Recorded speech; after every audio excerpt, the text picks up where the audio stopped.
Recién lo mencionábamos en los titulares, ayer se realizó una reunión entre la Asociación Rural del Uruguay, los directivos de la ARU, con la negociadora jefe de Uruguay en las negociaciones del Mercosur con la Unión Europea, Valeria Zuccasi, directora de Asuntos Internacionales de Cancillería, quien vamos a recibir a continuación para conocer algunos detalles de lo que se estuvo hablando. Valeria, buenos días, gracias por estar con nosotros.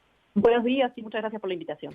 Valeria, ¿qué temas estuvieron manejando? Obviamente que vinculado al acuerdo Mercosur-Unión Europea, uno entiende que el inciso agrícola fue lo principal que se estuvo desarrollando.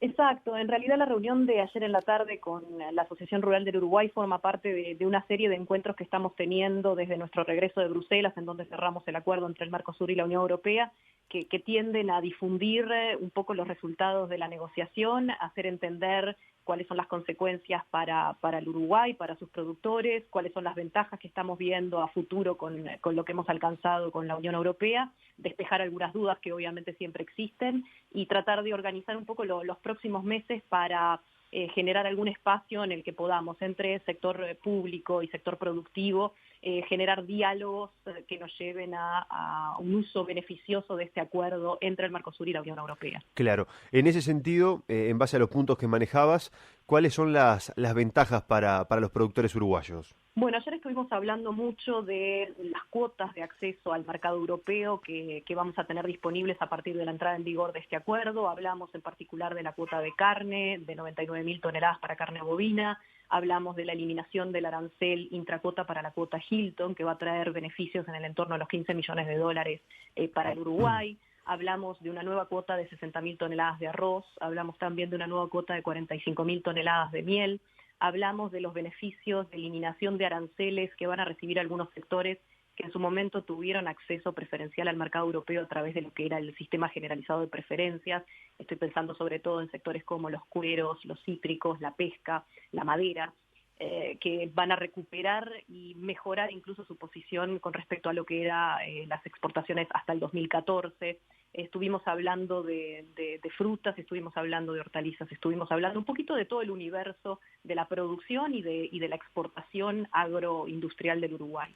Claro, ¿y por dónde pasaron las principales consultas en lo que refiere, por ejemplo, a la carne vacuna?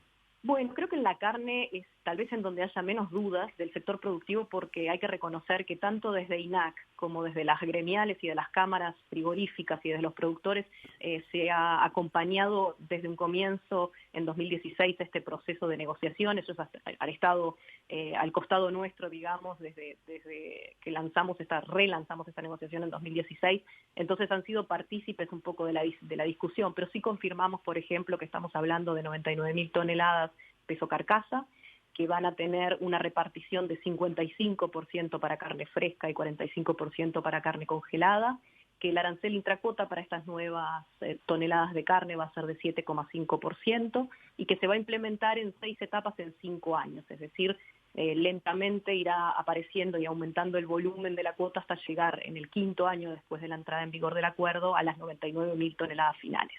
En el caso, hablamos obviamente del caso de la Hilton también, obviamente, claro, ¿no? Que es algo que genera mucho entusiasmo en los exportadores uruguayos. ¿Y en el caso de la administración va a ser una administración mixta? Es una administración mixta, exactamente. Es un sistema que creamos de alguna manera exclusivamente para este acuerdo y que va a asegurar que la renta y la propia administración no va a quedar solamente en manos de los importadores europeos, que es un riesgo que siempre se corre y que tiene impacto obviamente también sobre los precios. Es un sistema por el cual la Unión Europea va a emitir licencias, pero también del lado del Mercosur cada país va a tener una entidad certificadora de cuota que va a emitir un certificado de cuota que va a tener que encontrarse en el mercado con el poseedor de la licencia, y una vez que poseedor de licencia y poseedor de certificado de cuota arreglen un negocio, un precio y demás condiciones, podrá concretarse la exportación. En el caso del producto, y me refiero a la carne vacuna, las características de ese animal, si es alimentado a grano, si es alimentado a pasto, qué categorías, ¿eso se detalla o queda, de cierta manera libre para que cada país decida? No, la gran ventaja de esta cuota es que no tiene una definición de producto. Por lo tanto, en el caso de Uruguay, en donde hay una tradicional exportación a Europa de ganado alimentado a pasto, pero también desde años recientes, a través de la cuota 481, de ganado terminado a grano, va a existir la posibilidad de utilizarlo para todo tipo de carne. tampoco hay una definición de alta calidad, es decir, que dentro de esta cuota no queda limitado ni las características del animal, ni las características de la alimentación, ni las características del producto final, si es considerado alta calidad o no. Eso es algo que nos abre oportunidades, sobre todo en un momento en donde la cuota 481 estamos imaginando que dentro de unos años ya no va a estar disponible para los exportadores uruguayos, se va a ir reduciendo la capacidad que tengamos de exportar dentro de esa cuota en beneficio de Estados Unidos y por un arreglo que la Unión Europea y Estados Unidos han alcanzado. Entonces creo que también va a dar oportunidades a quienes hoy se benefician de la cuota 481 de encontrar una alternativa para la colocación de sus productos. Claro, lo ven como una transferencia, digamos, de pasar de una cuota a la otra con un producto similar. Exacto, de alguna manera es una de las alternativas que se nos abre, si bien obviamente será cuestión de decidir el mercado y los productores qué es lo que conviene exportar dentro de esta nueva cuota que va a darle la Unión Europea al Mercosur. Claro. Valeria, el viernes se reúne en Asunción el Foro Mercosur de la carne y uno de los temas importantes es cómo se puede empezar a distribuir esa cuota de 99.000 toneladas. ¿Se maneja algo por parte de Cancillería? Bueno, en realidad el foro en esto ha sido muy útil porque es quien en su momento, en 2004, cuando la negociación no prosperó, tenía un primer acuerdo, que obviamente era del sector privado, pero que a nivel público se respetó, que le otorgaba a Uruguay en particular el 21% de la cuota que terminara siendo ofrecida por la Unión Europea.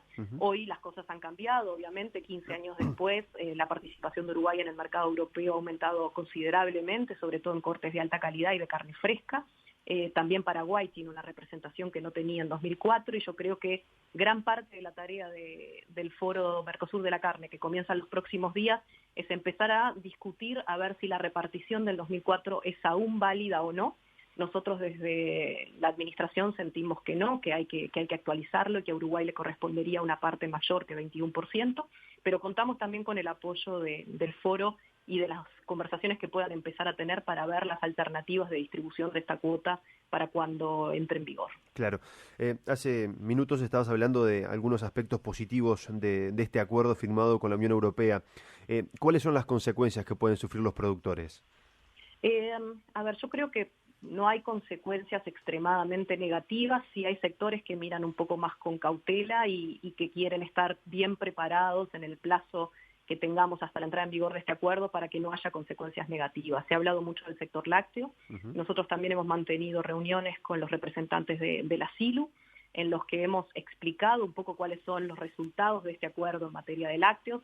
Se ha hablado mucho del acceso que se dará a los productos europeos, que va a ser por primera vez cuotificado, es decir, no es solo el Mercosur el que se va a beneficiar de cuotas en el mercado europeo, sino que la Unión Europea va a tener cuotas de acceso al mercado Mercosur para leche en polvo, para fórmula infantil y para quesos.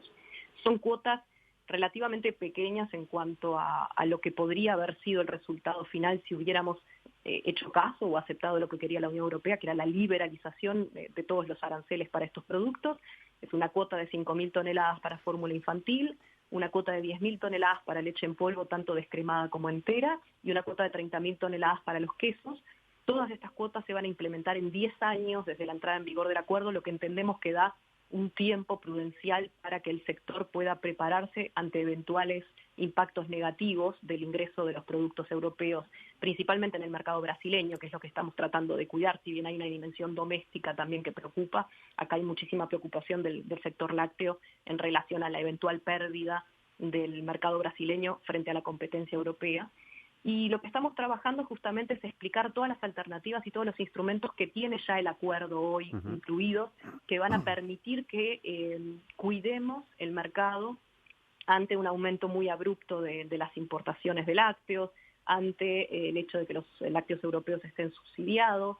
Y también lo que hemos hablado mucho con el sector es que este acuerdo con la Unión Europea, a nuestro modo de ver, es el comienzo de toda una serie de acuerdos que va a estar cerrando el Mercosur en el próximo año, y muchos de ellos van a tener al sector lácteo como uno de los grandes ganadores. Estoy pensando en particular en países asiáticos como Corea, con quien de hecho estamos reunidos en este momento en el edificio Mercosur en la tercera ronda de negociación. Y esos mercados son mercados que el sector lácteo ve como atractivos para el destino de nuestras exportaciones. Entonces nosotros también queremos hacer entender que si bien hoy con la Unión Europea el sector lácteo teme por la competencia y por la pérdida de mercado en Brasil, Esto no es un acuerdo que termina en sí mismo y que no está seguido por otras oportunidades comerciales que van a beneficiar directamente al sector lácteo y en gran medida que estamos negociando con apuro, y lo pongo, es una palabra que uso con toda la intención, que estamos negociando con apuro porque sí entendemos que el sector lácteo también merece tener una buena noticia de posibilidades de acceso a otros mercados que les cambien un poco la realidad exportadora que tienen hoy. Claro. Con respecto al acuerdo Unión Europea-Mercosur, ¿cuándo estiman que podría activarse?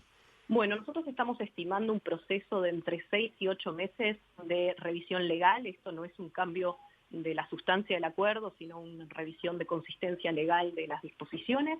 Después hay que hacer la traducción a los 23 idiomas oficiales de la Unión Europea, que incluye el español y el portugués.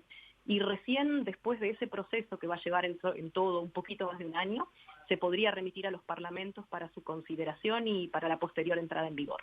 Es importante ahí tener en cuenta que la aprobación para el capítulo comercial de este acuerdo requiere, por un lado, la ratificación del Parlamento Europeo, no así de los 28 o 32 parlamentos, 32 si tomamos en cuenta los 28 países de la Unión Europea más sus parlamentos regionales.